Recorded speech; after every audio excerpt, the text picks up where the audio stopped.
সুকান্ত আচার্য। নমস্কার।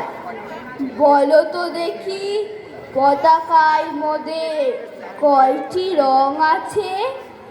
শিক্ষক এসে শুধালেন হেসে দ্বিতীয় শ্রেণীর কাছে।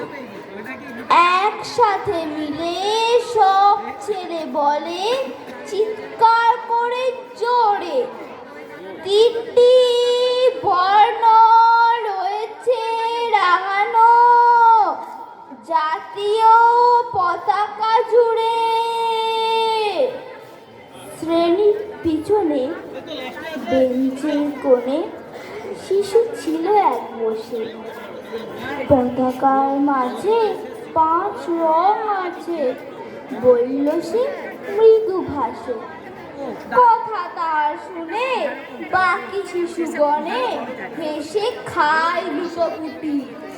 শিক্ষক রেগে বলেন হেগে, বোঝাও কি করে 5টি। মাথা নিচু করে ভয়ার্ত স্বরে সরল শিশুটি বলে, ওপরে গেরুয়া, মাঝখানে সাদা, সবুজ আছে তার তলে, আর আছে আঁকা গোলাকার চাকা, নীল রং আছে এতে। শিক্ষক বলে, এটিকে ধরলে তবুও হচ্ছে 4টে। অবোধ শিশুটি বলল তখন, রং আছে আর এক, লাল লাল চোখ, দাগ দেখা যায় ওই পতাকার মাঝে। বাবাকে যখন আনলে ওরা কফিনের ঢাকা খুলে, জড়ানো রয়েছে দেহখানি তার পতাকা আর ফুলে। রক্তের দাগে ছিল লাল চোখ ওই পতাকার মাঝে। এই নিয়ে মোট হলো 5টি। এবার তো ঠিক আছে।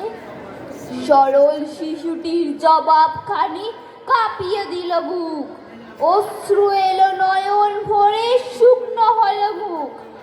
আজও যারা দেশের জন্য করছে বলিদান, স্বাধীনতার শহীদ সম তাদের অমর প্রাণ।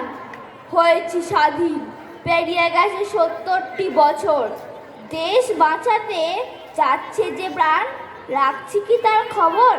নমস্কার।